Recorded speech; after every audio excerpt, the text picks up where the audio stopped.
It all boils down to if you have the talent or not. I mean, I might have a lot better equipment than some of these guys, but if they got determination and the willpower to go out there and try to beat me, they can do it if they got enough talent and skill and if they're strong-minded and know what it takes to win. The formula for success from Jam and Jeff Jacobs, the Mr. Perfect of jet ski racing. Jacobs has rewritten the record book starting with his first world championship at the tender young age of 14. By the time he got his automotive driver's license, he had his second world championship under his belt.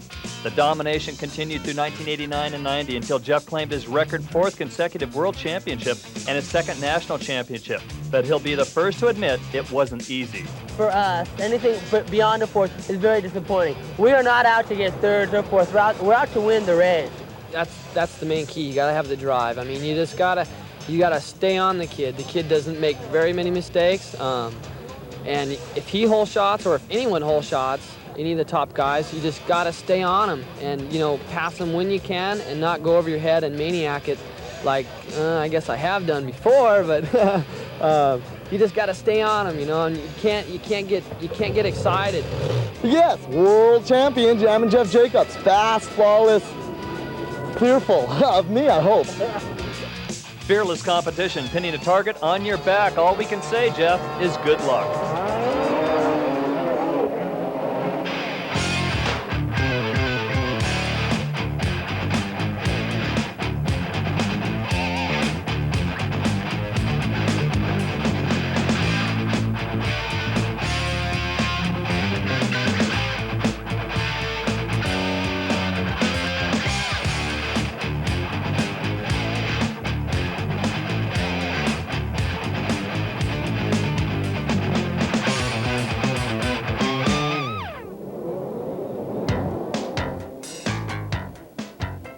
Belmont Shores in Long Beach, California is the site of the PJS Western Nationals, the first stop on the 1991 IJSBA National Tour.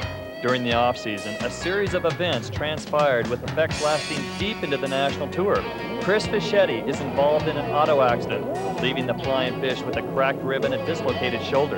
Then, a preseason race accident left the Fish with a broken forearm. Any activity is painful. Competitive jet ski racing would be brutally painful, but the Fish was optimistic. Yeah, well, I like to say that I'm totally improved, completely. The boats, the Mariner boats, are rocket ships. They're flying. I think I only have one weakness. It looks like my left forearm, but once that heals, I'll only be going faster. Goals for 1991? Capturing the overall national title, world title, and every other title that might fall in between. Victor Sheldon, also with a preseason race injury, put his championship quest in jeopardy. I went to Japan 3 weeks ago, and it wasn't the best time for me. I started out really good. In practice, the day of the race, I broke my finger, my throttle finger that is, and that was like 3.5 weeks ago, and it's still broken. I've been going to a very good sports therapist, Dr. Spencer, and it feels 100% better. Even the Jammer had his share of preseason performance problems, no doubt marring his optimism. 5th straight world championship. That's no question about that. My second national. I just want to win everything I can win. to put it softly, I want to win just about. I want to win every race I can win and every title. I want to make this season worth it.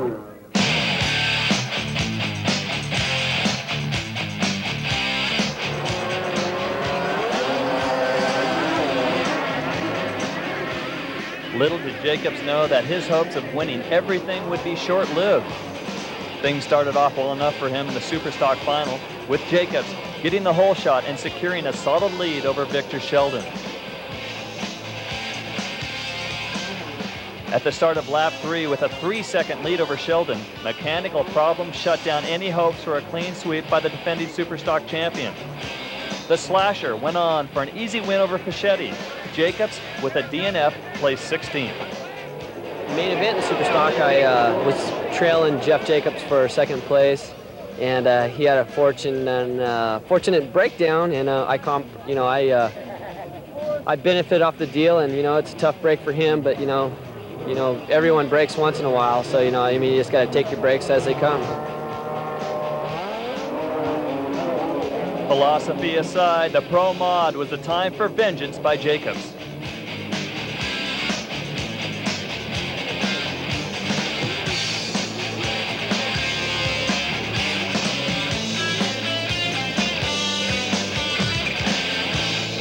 Sheldon had a terrible start, finding himself in 8th place at the end of lap 1. The slasher worked his way up to 4th and spent the rest of the race battling Greg Amoroso for 3rd.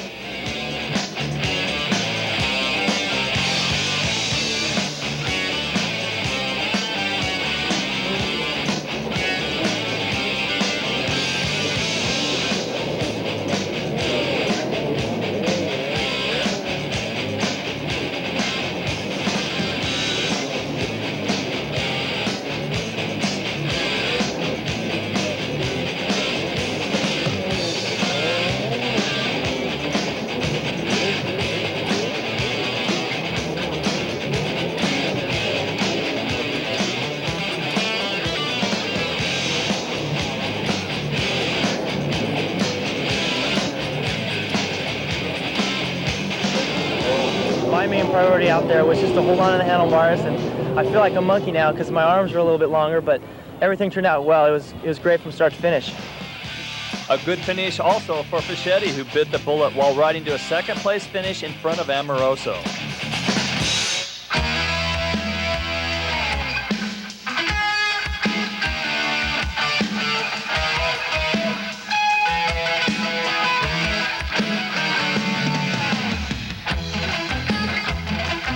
The big question in the pro women's class was if anyone had come up with a winning formula could challenge Christy Carlson.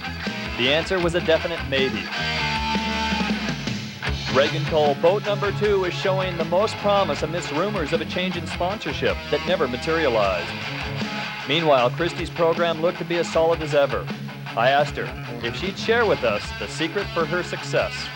Well, if I was to tell you that, then I might not be that as fast as I am, so it's top secret. There is the secret then. Sure. The secret to Christy Carlson's success remains unknown. Congratulations. Thanks. Christy picks up where she left off with a win over Reagan Cole and a good race for Dawn Wood, taking 3rd place.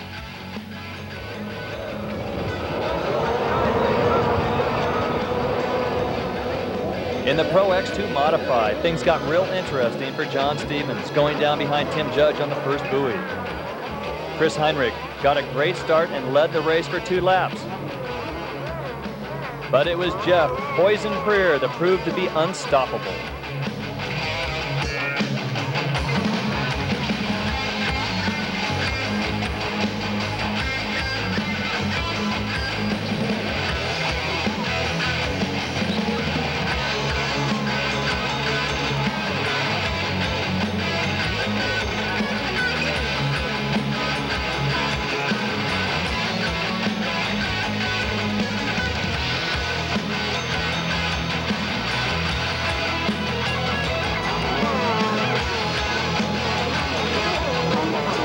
We came into Long Beach not knowing what to expect. You know, I was gung-ho and I was ready. I felt I was ready and the boats were ready, but it's been so long since we've been in the winter circle.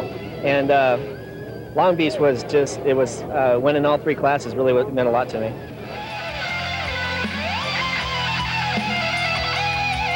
Poison Freer definitely back in form and a serious contender for the championship. Edged out Art Chambers for the win.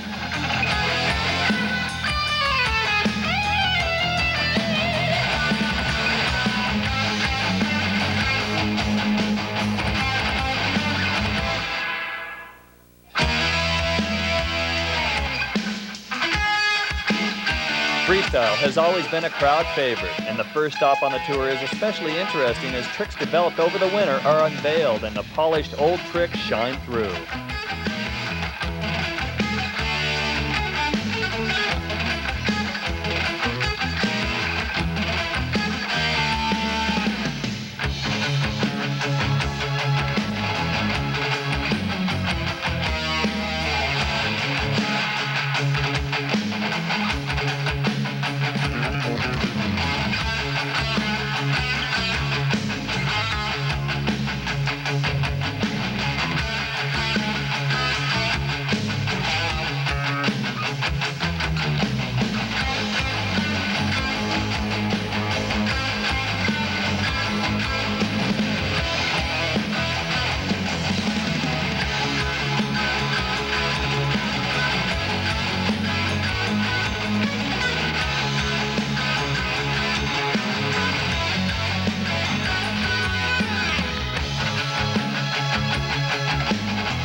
In spite of the competition, Jeff Kantz pulled off what many felt was a perfect routine. I don't know about perfect, but I felt like it was, I felt real good about it. The water was real nice for me, and, you know, I like starting out with that backflip. That kind of gets me going. You know, I get that adrenaline, I pull that off, it's kind of tough. So when I pull that one off, that gets me pumped, you know, and then I go into the headstand, and when I pull that one off, that gets me even more. So when I know I usually get my first couple of tricks down, then I feel real good about it, you know. Jeff Kamikaze Kantz pulls a win off over a former world champion, the 1990 amateur world champion, and the current pro world champion for a great start to the tour. But perhaps the biggest surprise leaving Long Beach was that Sheldon led the overall points race with Fish in second and Jacobs in third.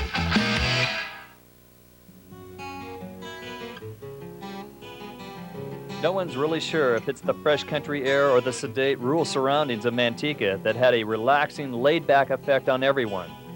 Well, almost everyone. But the fact is that the overall mood on the morning of the race could only be described as a study in contrast, something you might call mellow intensity.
The Superstock race found Jeff Jacobs and his boat back in form, passing the mechanical gremlins on to Gocher, who broke on lap 6. Fish, still ailing, managed third, and a good fourth-place finish for Jeff Trogner. Gocher vows vengeance, as does Fischetti. But Jacobs has an ace up his sleeve. Over the winter, Jacobs and his crew developed a fuel-injected ski borrowing heavily on Formula One auto racing technology, including a computer-aided black box. That combination of rider and ski proved to be devastating.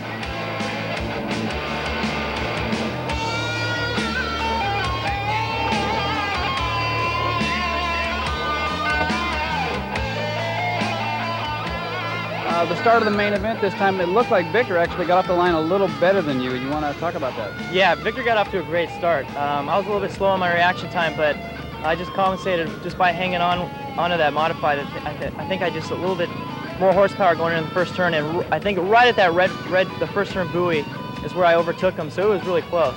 Yeah, it looked really close, and it looked to me like your ski was running just as incredible as it has been so far this year. And I was wondering, with that kind of horsepower out there on a course this tight, does that actually become a problem as the race progresses, or is it still an advantage? I think it's an advantage where you need it. The first lap, I think, is the biggest advantage. No matter what you're riding, you need a lot of horsepower out there, and I'd rather have all the horsepower I can get. But once you're on the course, it gets so rough out there, and there's so many riders you have to deal with. Sometimes it can get you into trouble, but I just hang on, and down the back straight is where I use it the most, and everything comes out okay.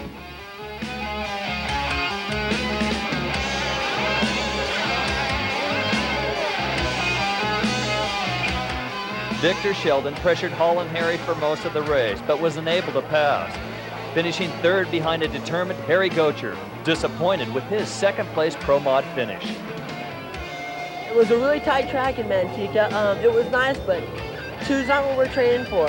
The season, I planned a really dominating season. You know, we all tried really hard. Everybody was trying hard. But what makes a champion and what makes us what we are is when we can pick ourselves up from things like that. And, you know, those twos and threes and say, hey, those are okay, but pick yourself up and say, I can get that number one.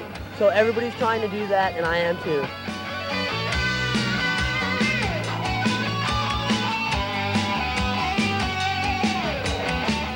Jeff's clean sweep at Manteca gave him just what he needed to take the lead in the overall pro points race over Sheldon and Fischetti.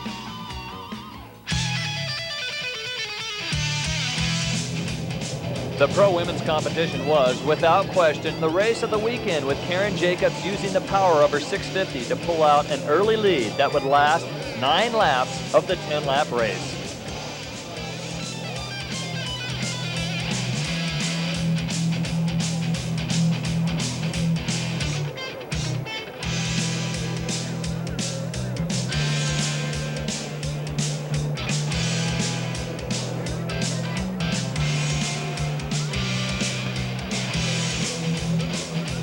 Tina Martinez kept the pressure on Cole for second place until a bobble and a missed buoy enabled Christy Carlson to fly by into third. Suffering from a bad start, Christy had a lot of water to make up.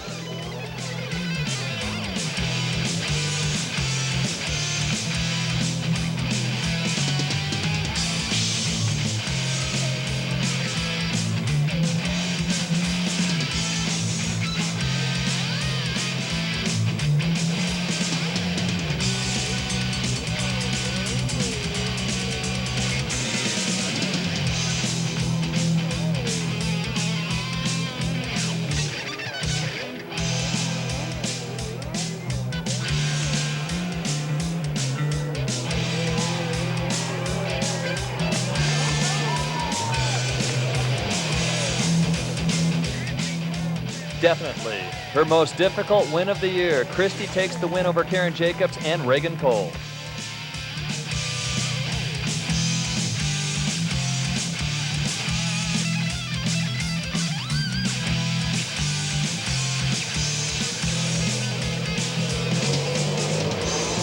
So you want to borrow my modified X2 so you can go out and win the Pro X2 mod? Sure, no problem. But that's exactly what Tim Judge did, winning wire to wire, sweeping the event to boot.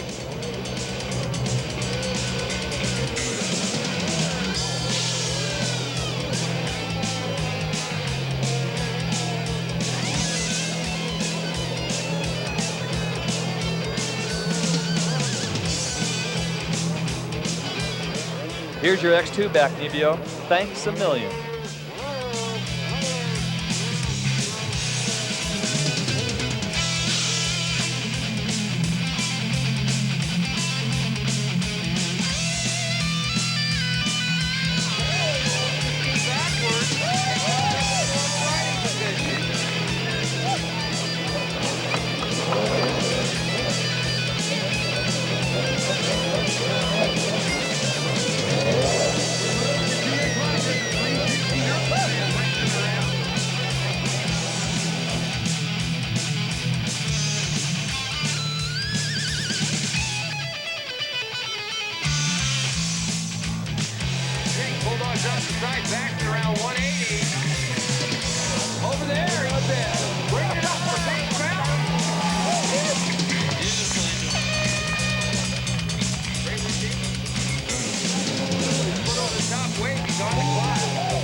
Let's talk about your fast boats. Nobody's saying illegal, they're just highly modified and they've got a little black box. They're computer assisted?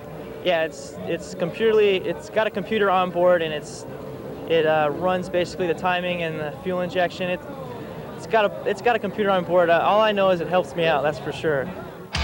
This phase shows you why Jeff Jacobs is a terrible poker player.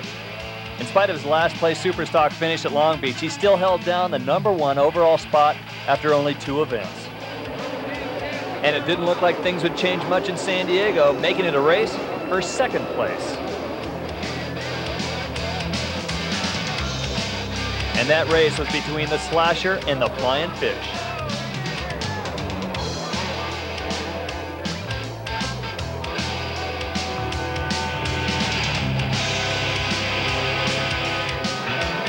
On the final lap, Sheldon missed a buoy, allowing Gocher to pass and forcing Sheldon to settle for fourth behind Gocher, Fischetti, and Jacobs. Not a good situation for someone fighting to hold on to the class points lead.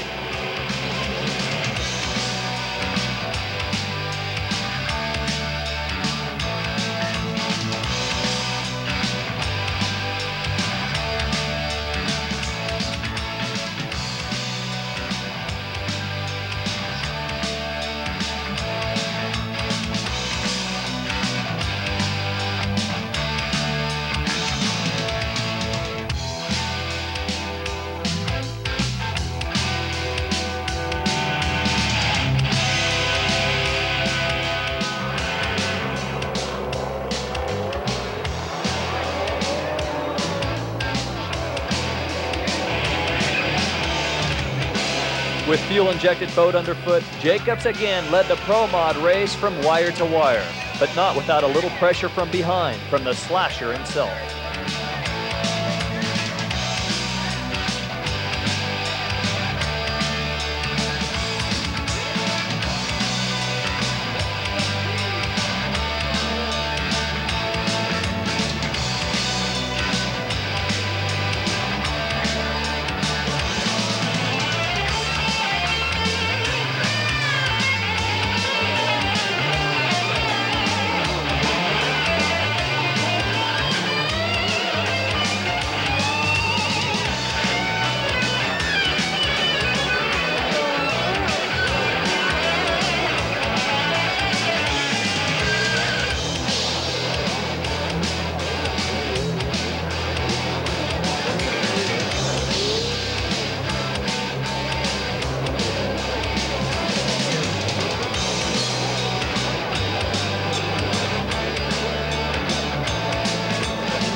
Jeff, first off, congratulations once again. Third straight Pro Modified win, but I have to give you a little bit of a hard time.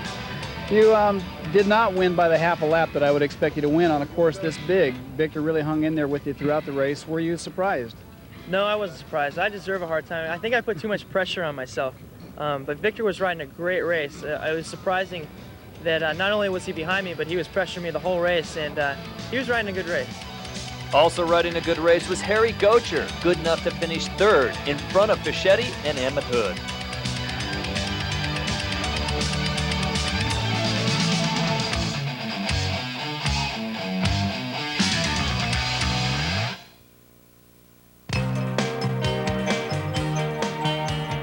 The Pro Women's race started out on a sour note, as a crash on a red flag start sunk both Reagan Cole and Karen Jacobs' boats, taking them out of contention.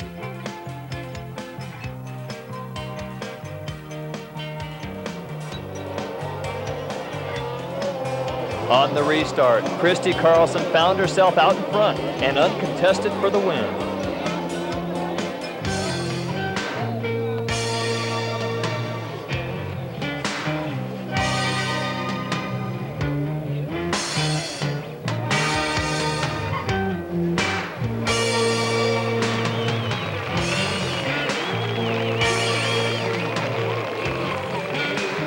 Another clean sweep, continuing their perfect winning record for the season. The Dream Team of Bill Chapin and Christy Carlson put another win in the books. Bill, the Dream Wrench, and Christy, the dream of half the guys on the beach.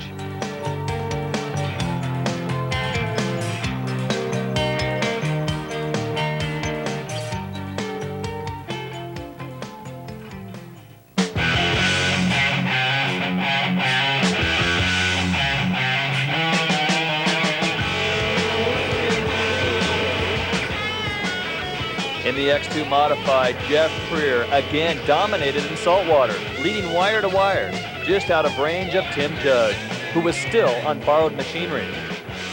In spite of Tim's best efforts, Jeff was simply untouchable.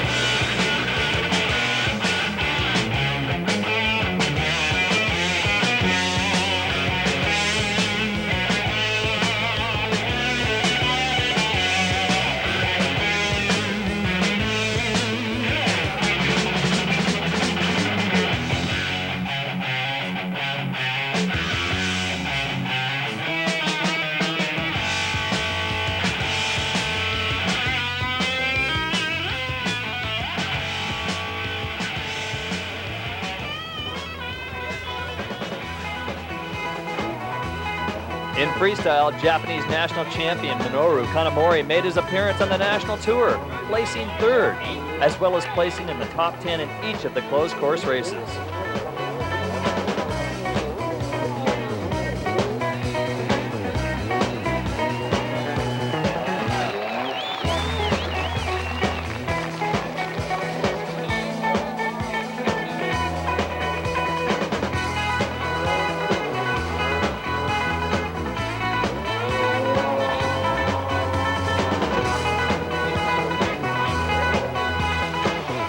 Larry Rippenkroger put on his typically stylish routine, getting a little bit ambitious with a nose stab that he later described as breathtaking when he landed in 8 inches of water.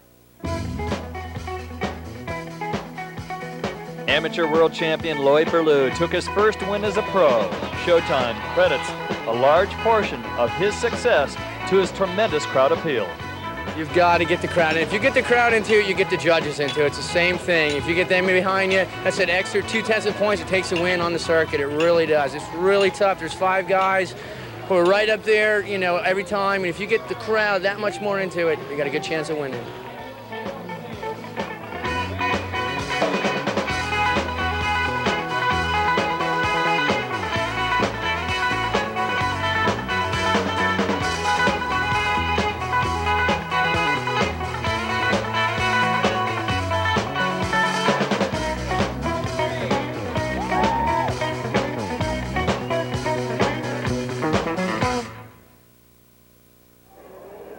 Water temperature, 82.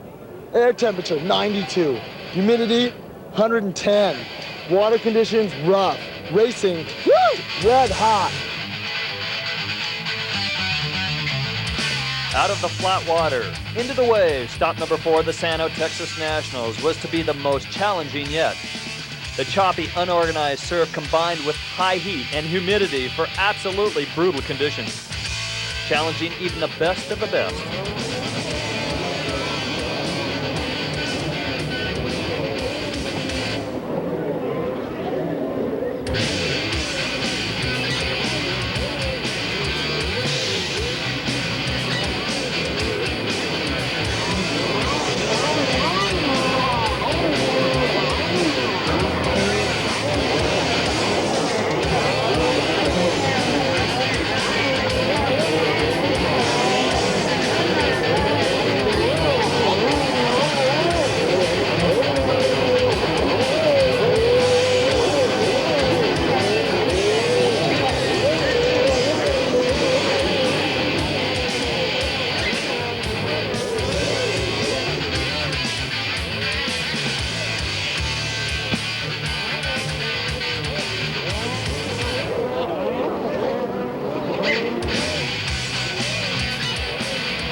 In bone-jarring wave conditions, Jacob showed that he is equally capable of winning in waves or flat water, taking the win over Sheldon, Fischetti, Dan Fitzgerald, and Chris St. Marie.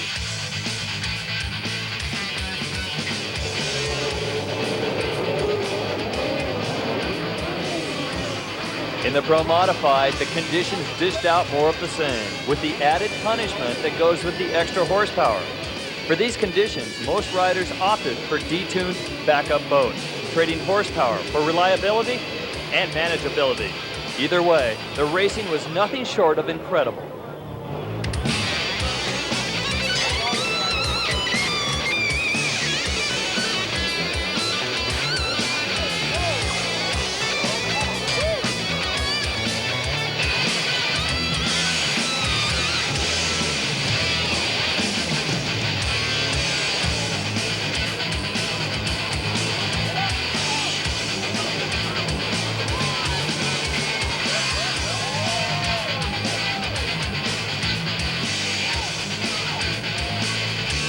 After leading the first half of the race, physical attrition and unpredictable conditions took their toll on Victor Sheldon, allowing Jacobs to take the lead. As tough as the conditions were, it was amazing that Fischetti, with his arm still recuperating, was racing at all, let alone holding down third place. My arm's really holding me back. I haven't been able to train, I haven't been able to ride that much. All I've been doing is racing. The rough water's really pounding it, but I'm going to pull the trigger for as long as I can. In terms of rough conditions like today, are you compensating at all, which obviously would hurt your style? Yeah, my arm really makes me compensate so that I don't put any pressure on it. It really batters the rest of my body and wears me down a lot faster. Finishing third in these circumstances is a tribute to Fish and his determination, as was a first place finish for the Jammer, again overpowering the competition regardless of the conditions.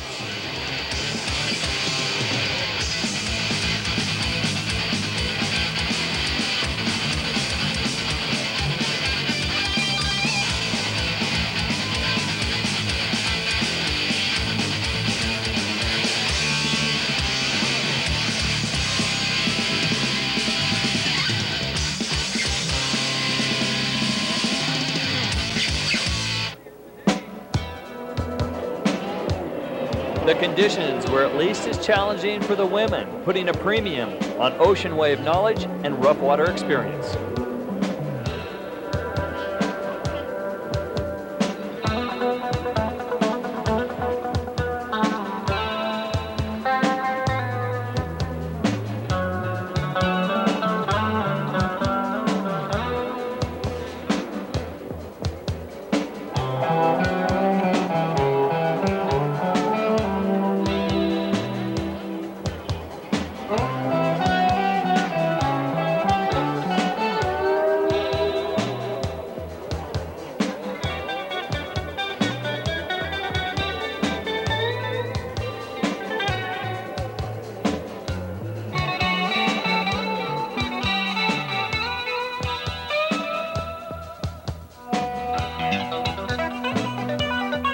In what was one of the most bizarre X2 race starts of the year, pole sitter Art Chambers and Jeff Freer bogged big time coming out of the hole, giving Stevens, Allagood, and Collenberry all the room they needed.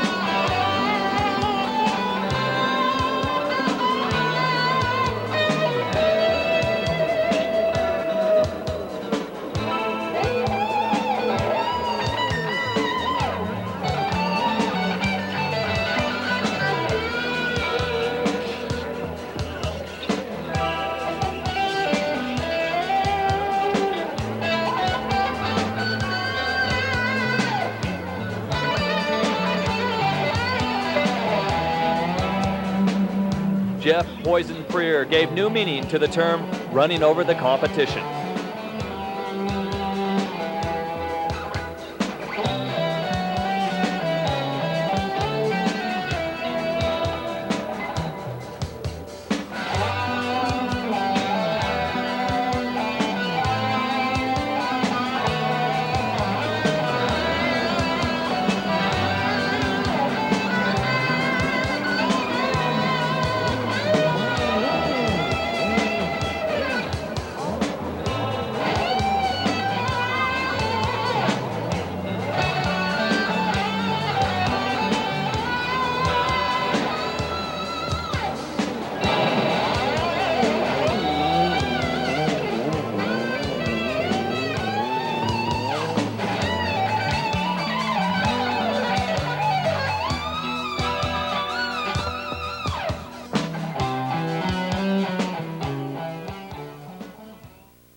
The extremely shallow bottom during the freestyle competition had a definite impact on the routines. Just ask Jeff Kant or Scott Watkins. Yeah, today with the conditions, with this rough water, shallow water, you couldn't really plan a routine. If you did, you were just going to mess it up halfway through anyway. You kind of play it by ear, go out, try to find some nice little ramps for some jumps, stay out of the shallow water, no stabs. There's a couple guys out there who just really bit it hard today. In the case of Jeff Kant, the impact the shallow water had on his routine was worth about 12 stitches.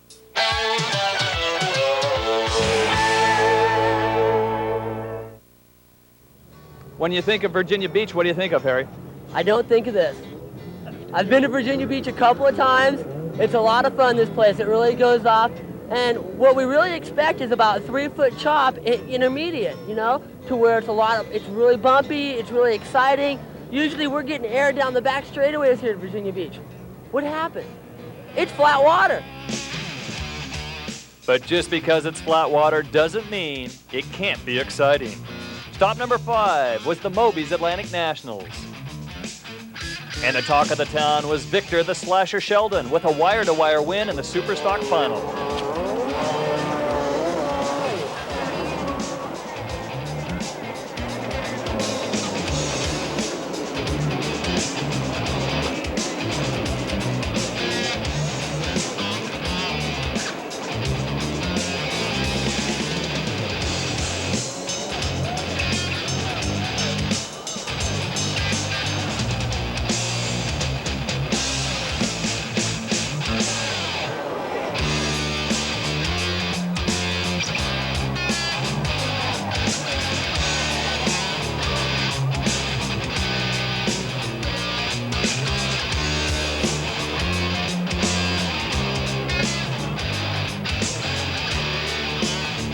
A solid win for Sheldon with no DNFs, mechanical problems, or excuses of any kind from anyone else. Victor later attributed the win to a positive mental attitude, stating simply that he had to decide in his own mind that he could do it. The question was, could he carry that attitude and momentum into the Pro Mod Final without amping into oblivion?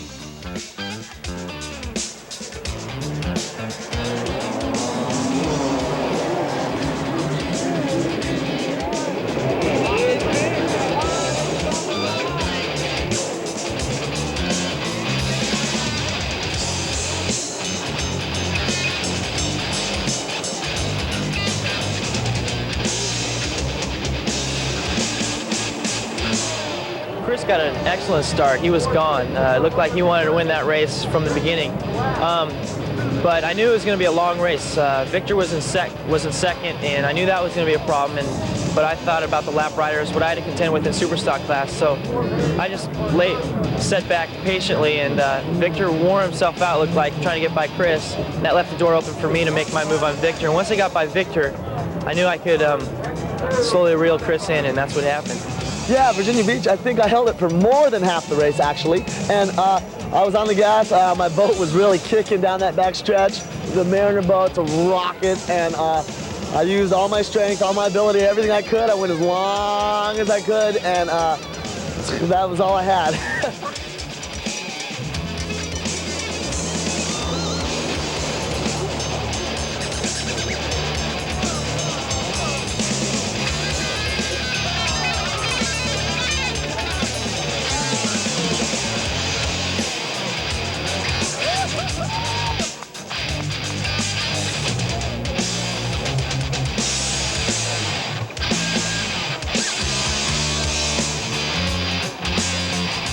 Up to this date, I was perfect in the modified class, and so I think I was a little bit too relaxed. And today, with everybody so tight, and the show we put on today made me realize that those guys are right there, and any mistake, or if I get lackadaisical just a little bit, those guys are going to pull off a win, so I got to be careful.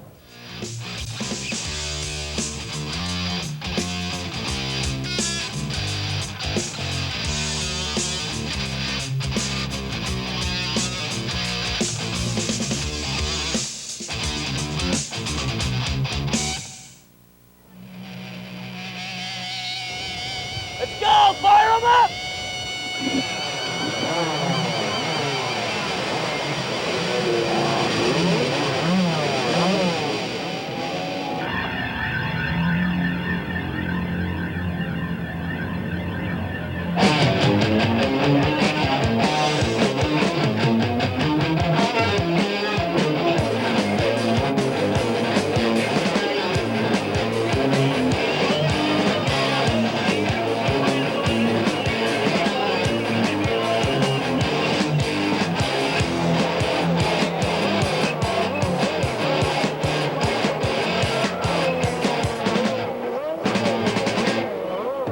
When Christie took the lead from the beginning, it was to no one's surprise.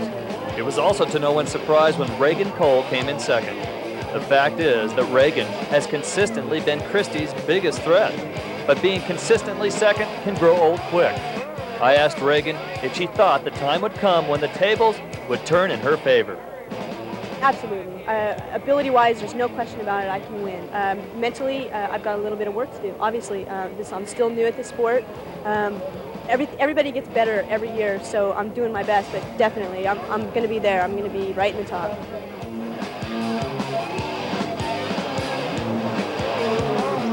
For the time being, Christie's dominance continued again, sweeping the event, keeping her perfect tour record intact.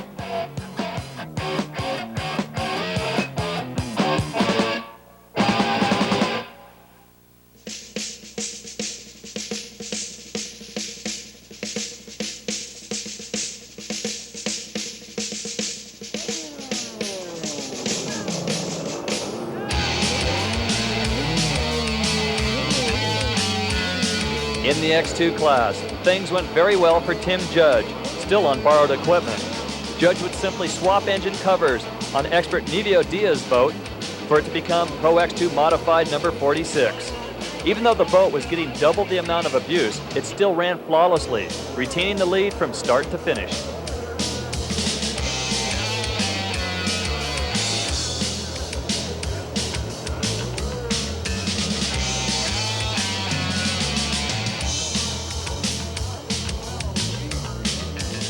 Art Chambers, on the other hand, was still battling persistent mechanical gremlins, losing second to Stevens, who worked his way back up from a bad start.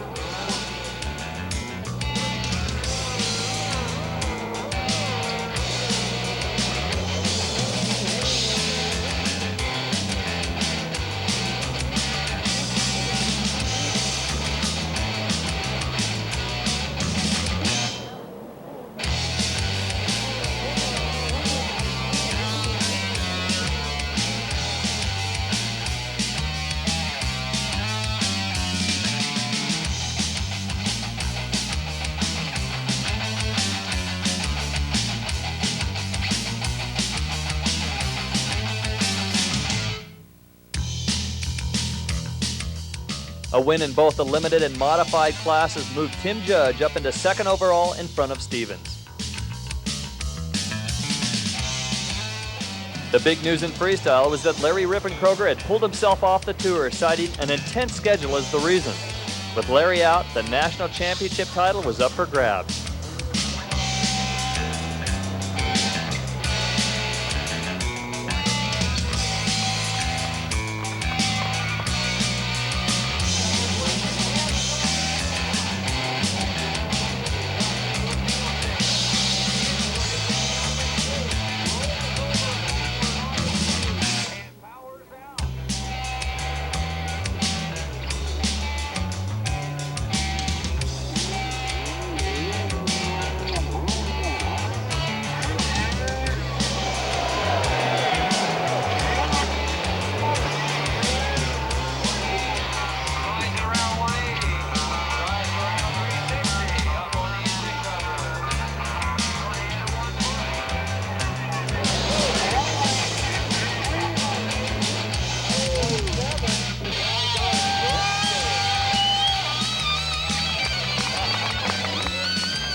Surfing conditions, they're just so inconsistent, and there's holes that drop from, I mean, it's like you're going along just fine 1 minute and there's a big hole there and it just throws you off your ski. And you know, I mean, it's like going at the speeds we're going and trying to go as fast as we're going. I mean, it's really difficult, and but you know, you just gotta, you know, luck plays a big part too. So I mean, you gotta be lucky and be on the gas and win the race. The key word here is luck, as the Scat Track Eastern Nationals added a strange new factor: seaweed. Lots of them. A severe storm the previous day washed the seaweed in, making the ocean resemble a bowl of wonton soup. The question was, how do you keep this stuff from clogging your pump, overheating your engine, and trashing your steering? The simple answer? Good luck.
Victor Sheldon, with yet another win in the Superstock, extended his class lead, but regardless of the win, many look to the rejuvenated Chris Fischetti and his superior wave knowledge to be the man to beat in the pro modified race.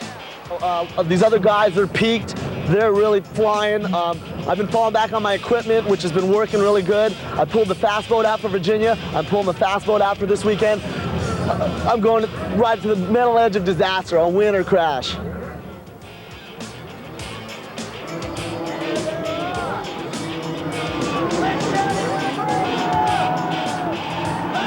Pulling off what was easily the whole shot of the season, if not the decade, Chris Fischetti rounds the first buoy 30 yards ahead of the next competitor and made good on his promise.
Congratulations, Chris Fischetti, first pro modified win of the year, breaking Jeff Jacobs' string.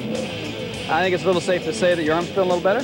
Yeah, I'd say that. Yeah, it's going. My Mariner back boat was kicking down that back stretch, and my arm allowed me to hang on to it. You know, we've talked about earlier in the show that there were a couple of things leaning in your favor today. One was that this was a surf event. Did you feel that that was an advantage for you? Yeah, I used my surf knowledge to guide myself around the track, and it really helped a lot. You seem to read the waves exceptionally well. What about seaweed? That was a big problem for a lot of riders. Did you seem to have a problem with it, or did you do something differently to compensate for it, or what? Yeah, the seaweed, I think, affected everybody. I was out in front, so I drove wide lines on the turns, and that kept me on plane and kept me out of the seaweed. Kept your momentum up throughout the event. Yeah, that momentum drove me through it for sure. Well, congratulations. First win of the year. Yeah. Back to you, Dave.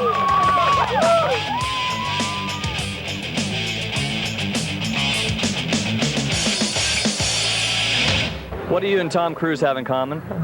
We both have to stand on the apple crate when we do interviews. In the pro women's class, the upsets continued. In Moto 1, Tina Martinez had trouble firing her ski. When it did finally light, she had a clear jet pump and a win. Okay, Christy got second in that race. The tiebreaker is the second moto. If she gets first in the next race, then she will get first. If I get first in the next race, then I'll get first. So I gotta get first. In Moto 2, Christy was again bogged by seaweed, but this time Tina was as well, leaving the door open for Reagan Cole to cruise through for her first win of the year, breaking Christy's perfect tour record.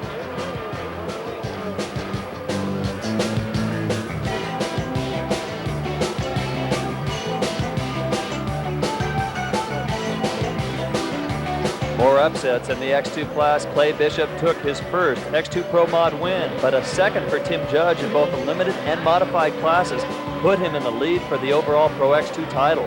I talked with him about the X2. In the X2 you can give a little more because it's a more handle. You can handle the boat a little better, so you don't really have to change the power, but it's a little bit more stable. You know, it's a little wider and it handles the waves better. So in X2 class, I think we all just pretty much ride the same boat that we start, whether it's flat or wavy or not. Goal is definitely to be #1, but it's also to be safe and leave every race in one piece. That's the main thing, and then have a good ride without getting hurt. That's the main thing. But #1's always there.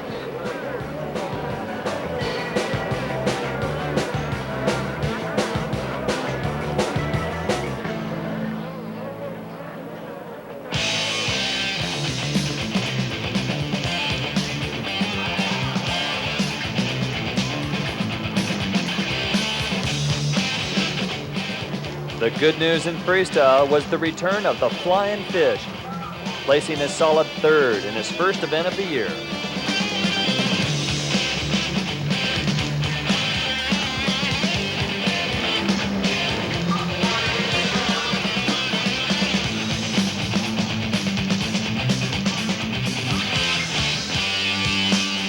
Winning his third straight event was Hollywood's Scott Watkins, who was a little surprised and unsure of the reason for his success. I guess the waves, the last 3 races have been all ocean races. The waves have been up, and, I grew up surfing, and I'm going to have to pretty much say that gave me my wins. That surfing background that I had, I worked the waves, I worked them for everything I could get out of them. There was some weeds out there today, but the onshore wind came up right before the event, and it kind of made the weeds leave, and so we were pretty happy about that, me and the rest of the competitors. And, I got a good score, I worked the waves, and I'm happy.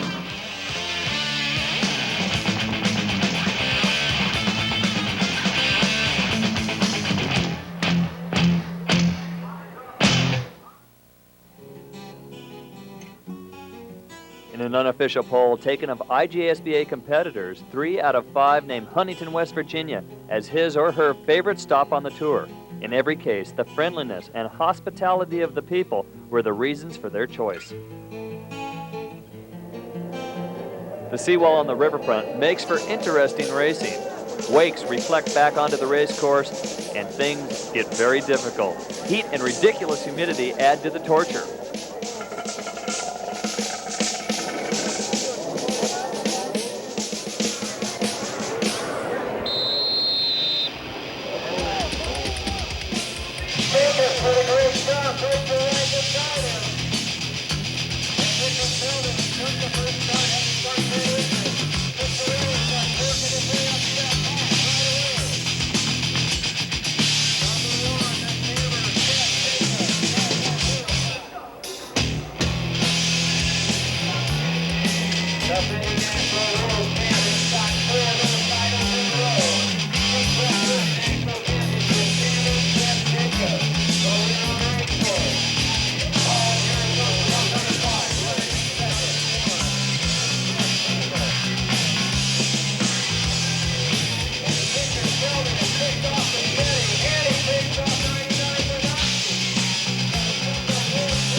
Crossing the finish line first was Jeff Jacobs, virtually oblivious to the commotion going on behind him. The win, on top of Sheldon's third-place finish, put the Jammer only 7 points out of first in the Superstock points race.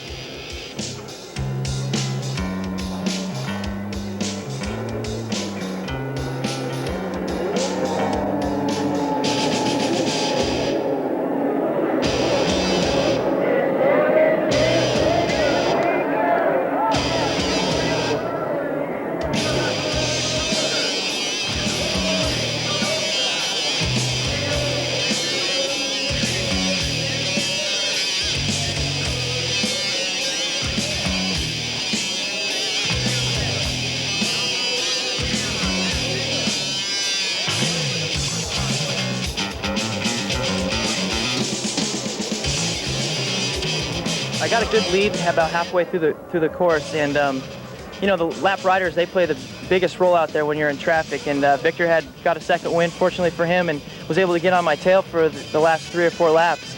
And you know, if I just ride a smart race and use my head, I don't think he can get by me. And plus, I was on a good running ski, and a lot of lappers for him too, so I don't think there was really any advantage for him or myself.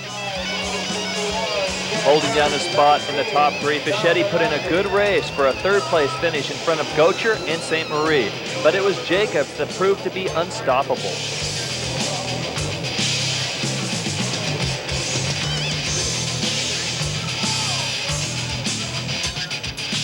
Leading what some refer to as the second wave of competitors is Chris Burke out of Las Vegas, Nevada. Ranked 5th overall going into this event, Chris explained how the second wave fits into the scheme of things. You have the top riders that are sponsored by the biggest companies in jet skiing and the best riders in the world, you know, and then you've got second wave of riders which are like us that are trying to break into that wave to go as fast as these guys, and we're working on it. And the guys in back are coming up pretty fast, and there's going to be some real good racing going on because we're learning to keep up with their pace. Definitely a force to be reckoned with in the near future, but for the time being, the dominant force is Jeff Jacobs at this point with 6 Pro Mod wins, 4 Superstock wins, and a perfect record of 3 wins in slalom. A third national championship title seemed inevitable.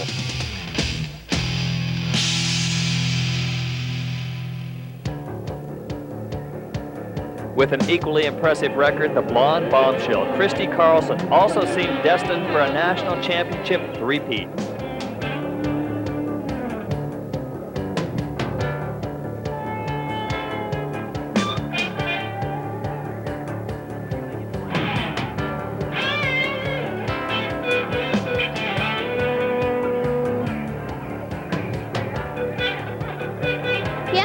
Technique according to the race conditions, and the second moto was rougher than the first one because the wind picked up a little bit, and with the seawall here you get backwash from the waves, so it's doubly rough through this section. After last week's second place after 2 motos and the seaweed and the rough time, does this make up for it? Yeah, definitely. I feel a lot better. Last week was a disappointment. I mean, second isn't bad, that's for sure, but I don't know, we have a lot of high expectations on ourselves.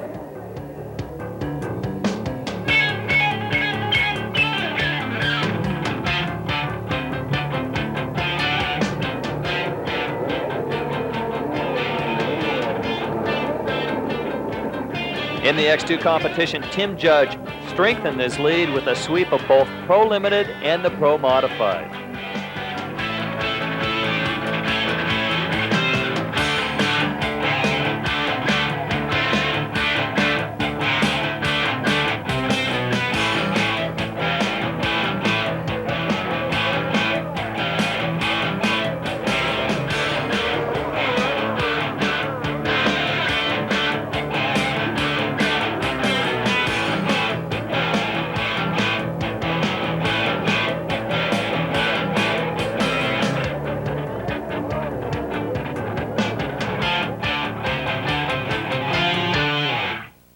Who wants to win the freestyle today?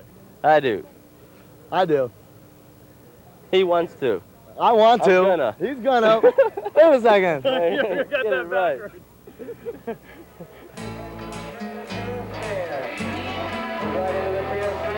Well, we're in the fresh water again today, and we're looking forward to the flat water conditions. There is a little debris out, but that shouldn't be a problem. And looking for a big win today, and 1 point out of second, and you still catch Scott. He's still in the reach.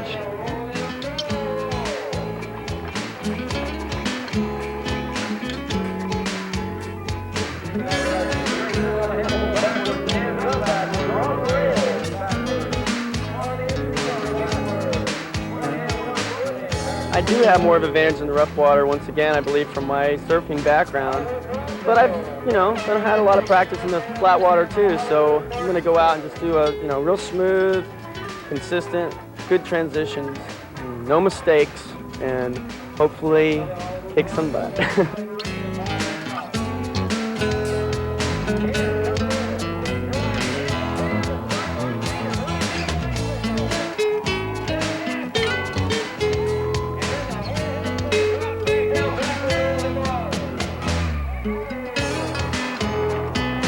I think it was consistency, the one who made the least mistakes out there, it seems to be lately is, whoever makes the least mistakes pretty much wins all the time.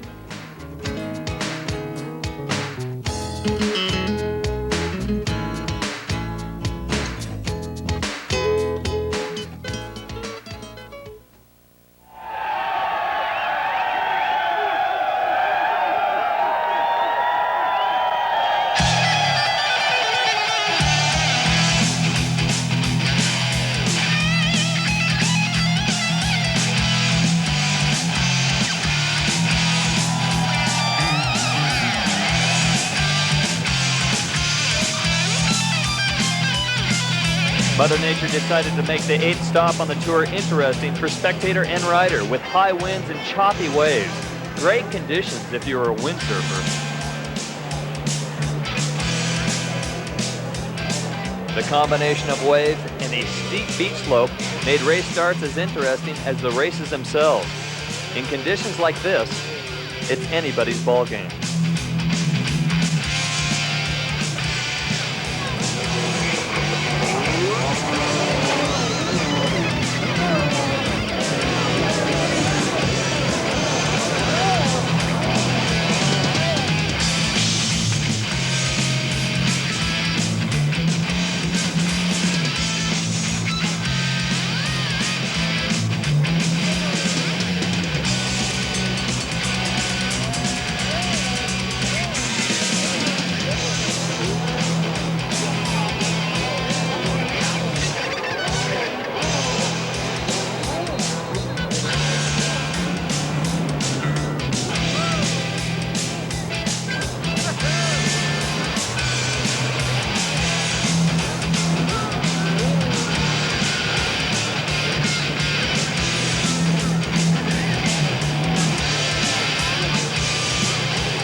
The Flying Fish took his first Superstock win of the year, but just as important, Jeff finished second in front of Victor, narrowing the gap for the Superstock title down to a measly 5 points.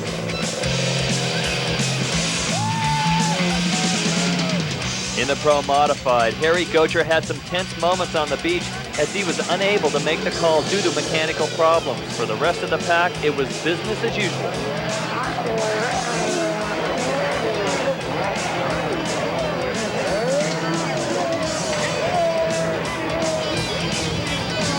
Once I got that start, it was all over with. The start's the most important part of the race, and I got a great jump.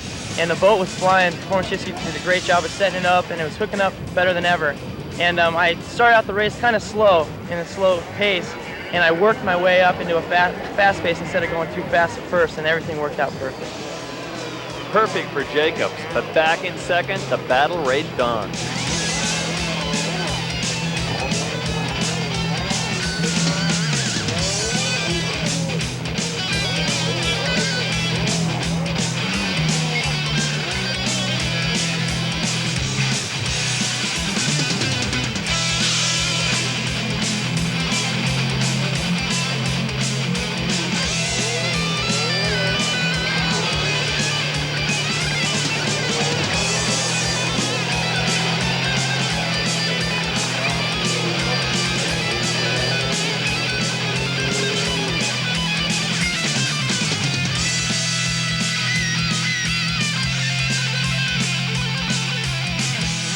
I wish I could ride like that every weekend. Sometimes you don't. I mean, there's just no way around it. The conditions or the boat or something. But I think Chicago, I was riding the best. Everything was just clicking for me that weekend.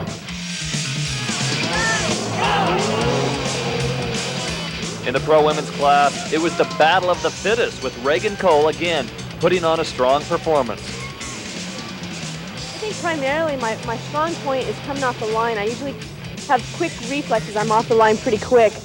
In conditions like this today where it's so rough, anything can happen. I've got a lot of strength. I've got a lot of upper body strength. I feel that's going to give me an edge over some of the other ladies who will get tossed around a little bit more by their skis. As far as what I'm working on, I always work on my rough water riding. That's hard to master, and that's what I'm trying to do right now. Both Reagan and Christy have intense training programs with heavy emphasis on rough water endurance, again taking them to the head of the class.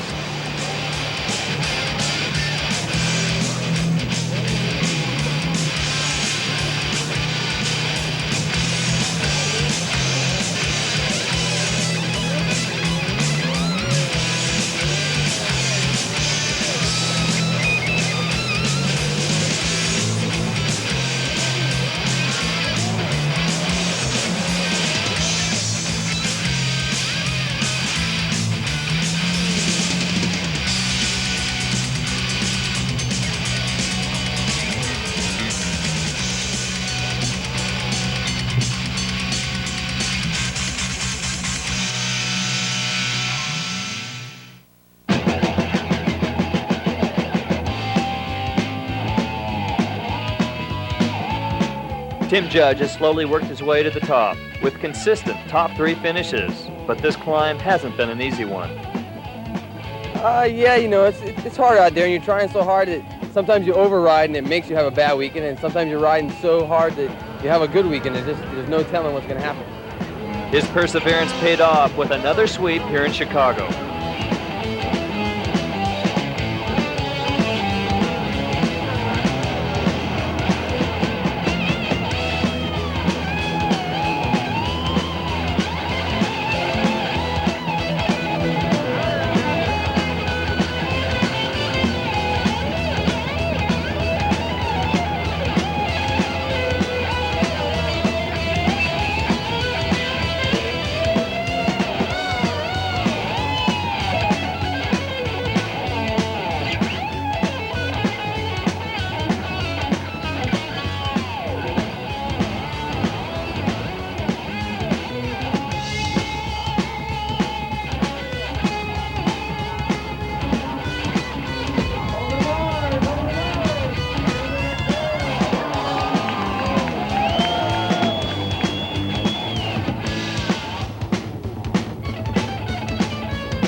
Everything went as planned. The good thing about it is I went 6. I saw what everybody else did, and everybody made 1 or 2 mistakes. I knew all I had to do was a clean routine. I wanted to start with a big jump and a one-handed wave to start a clog. Is what I did, and everything fell into place after that. It felt great.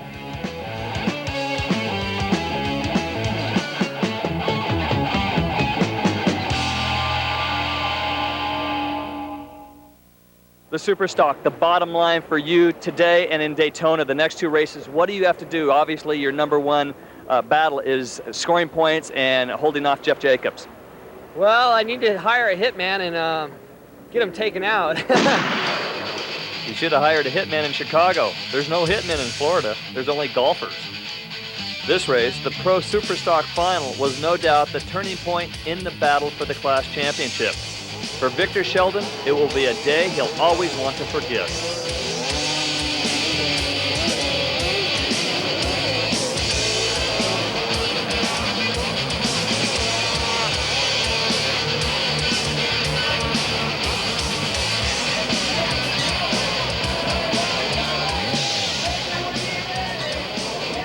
I was leading the race from the get-go. The day didn't start out too good. I got a DNF the first my qualifier, so I had to race my last chance, made it in the main event. Anyways, I was on the outside. I ended up hole shotting, and I led the race for all of 9 laps with a few confusions with the flagging system. I got 2 white flags, which kind of messed my train of thought up. And then I ended up missing a buoy, and Jeff got by me.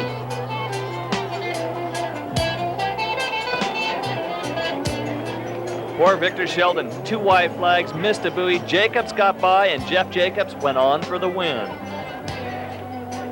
And you'd think it couldn't get any worse for Victor Sheldon. But it did.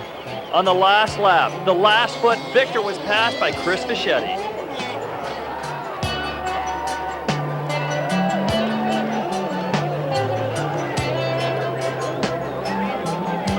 My most frustrating race in my whole life, my whole career, would have to be last weekend in Fort Myers. You know, stuff happens, but you know, I wish it wouldn't have happened that time because I was leading the super stock for overall, and I ended up coming out in 3rd, and now I'm tied with Jeff. The Superstock Showdown would take place the following week in Daytona Beach, Florida.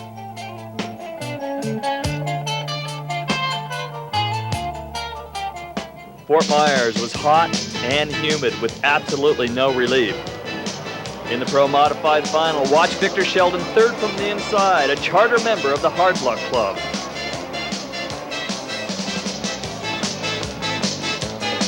And later on, Harry Gocher joined the club as well.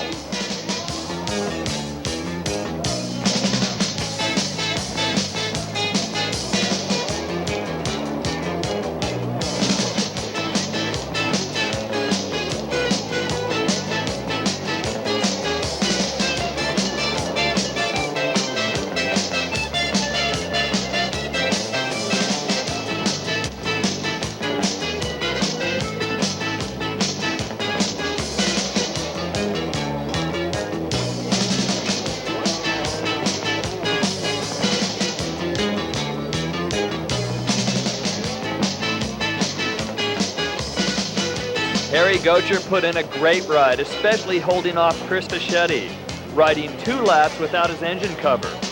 Around a slower rider, spray kills his engine and he instantly sinks.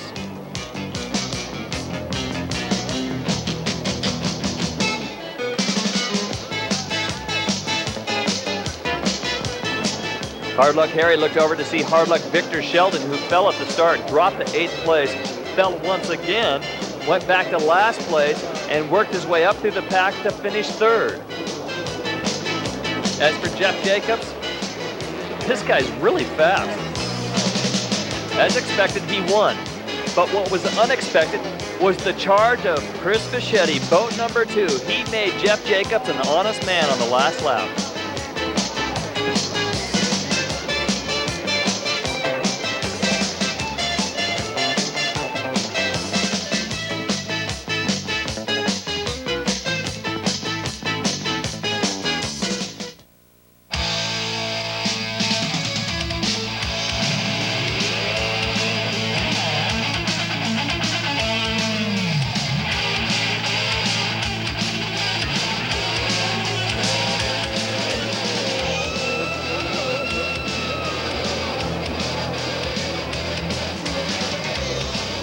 The dynamic duo of Reagan Cole and Christy Carlson, pulling away from the pack.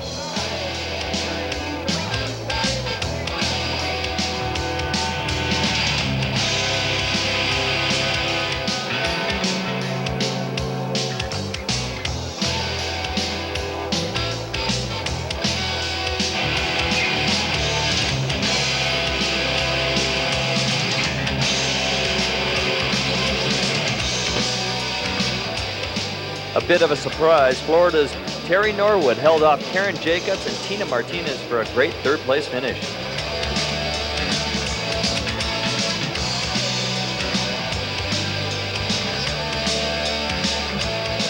With this win, 20-year-old Christy Carlson makes it official.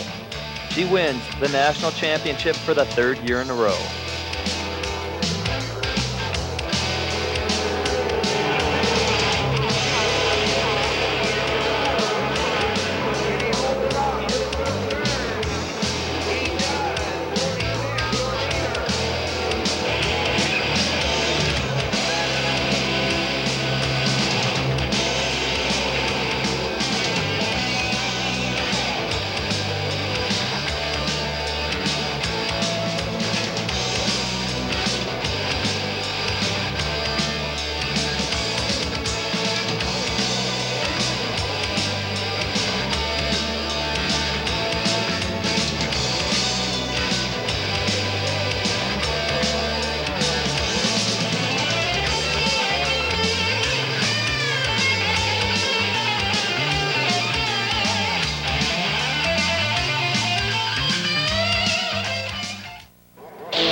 Unedited, when you think of the 91 season, which might include some racing, what do you think of? What are you going to think of? I think of high-speed disasters, crashes, riding, raging, splashes, gashes, waves, flat water, freestyle, slalom, bogus, jammer in front, I hate him, slasher behind me, in front of me, everywhere, Gocher, cool, Trogner, my partner, a geek, spectators, great, yeah, Daytona, last race of the season, surf, and I'm pumped.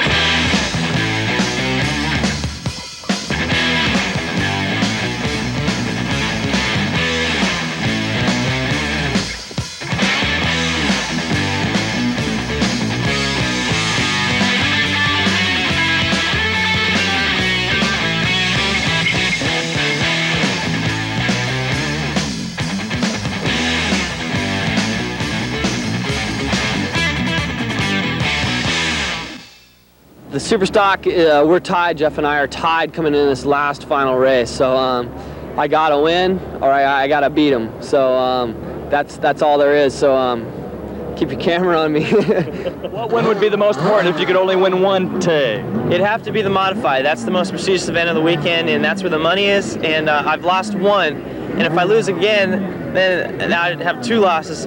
I want to win that. I'd love to win the Superstock. I plan on winning them both, but if I can win one, I want to win the modified. What about the Superstock title? Well, it's good to have an individual title, but I'd rather win modified. It comes down to it. I'd rather win both of them. That's how I'm going to go into this weekend. Are you scared this weekend? Actually, I'm kind of shaken.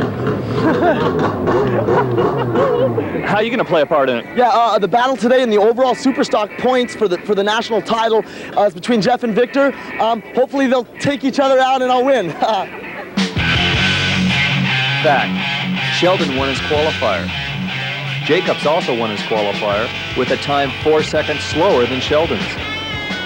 But in the Superstock final, theory gave way to a good old-fashioned dogfight.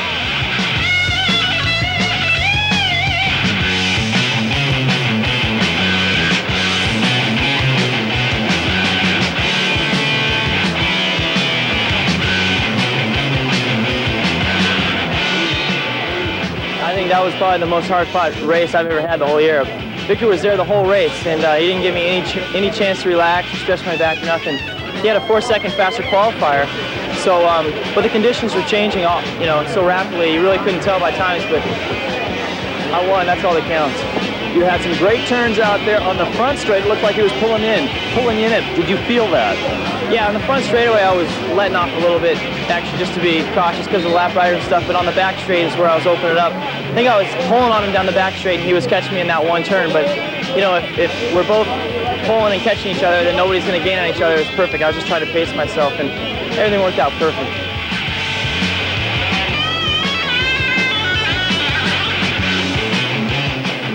The win and the title went to the defending champion in what was easily the best pro title chase of the year. But the day wasn't over for Jacob yet.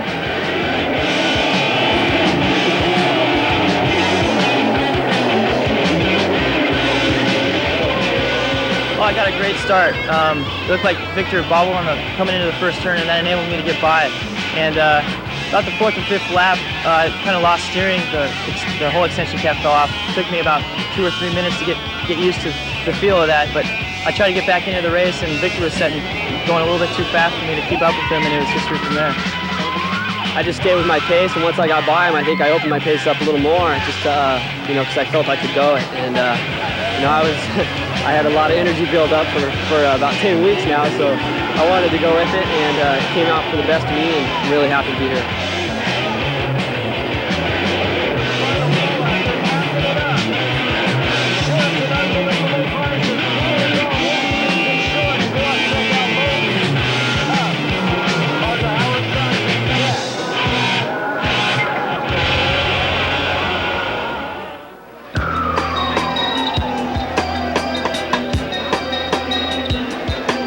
With the Pro Women's title already clinched in Fort Myers, winning to Christy Carlson was more a matter of principle than necessity. Anyone that knows Christy knows she has very strong principles.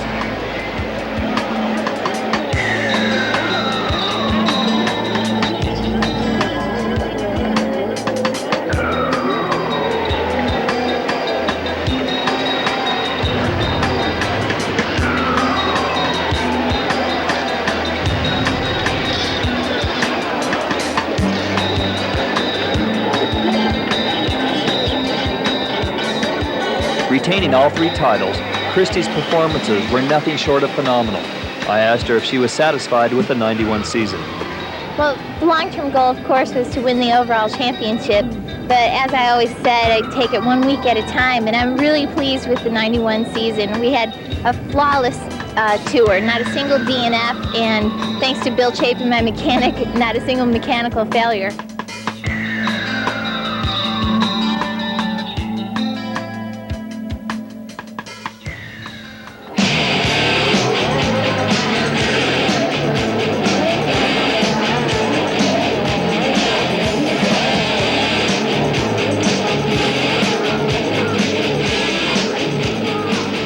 The Pro X2 Modified, the surprise of the day came in the form of Clay Bishop's convincing win, his 2nd of the year.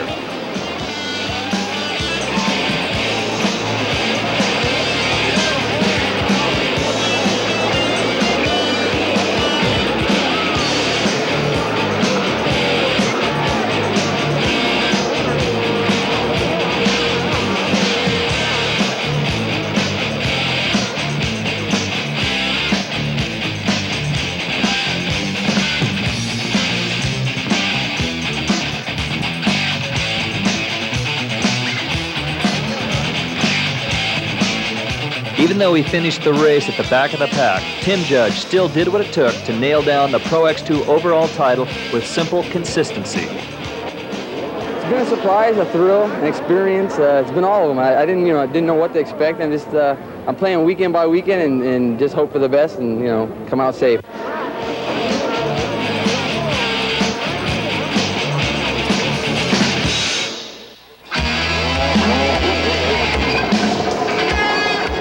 In freestyle, the Flying Fish scored another 3rd-place finish, ending the tour 7th overall, a rating that belies his talent.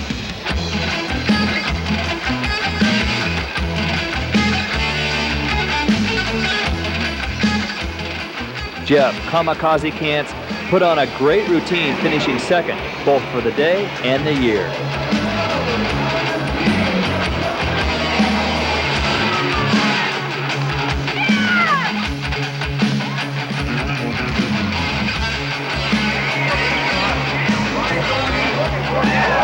The man of the hour was Scott Watkins.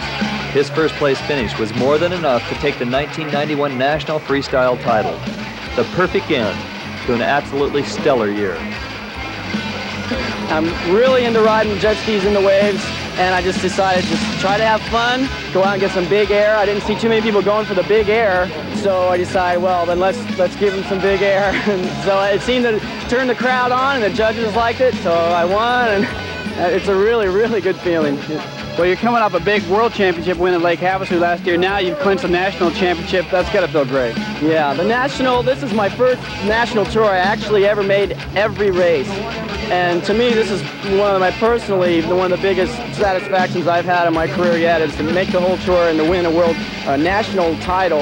And having the world title, maybe going to Havasu and taking it again, unless you got other ideas. I've certainly got other ideas, but we'll have to wait and see. Congratulations on a great win today, though. Thanks a lot, Larry.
Like any sport, or you see somebody else doing something and they make it look so easy.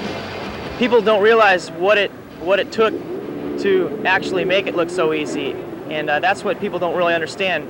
I understand it, and I'm always shooting to be better and smoother and make it look easier. I feel I can win any weekend, and if I didn't feel that, I wouldn't be racing. When I go to that line, I really feel that I can beat Jeff and Victor and those guys. Now, the good Lord may look down and say, hey, Harry, it's not your day to win.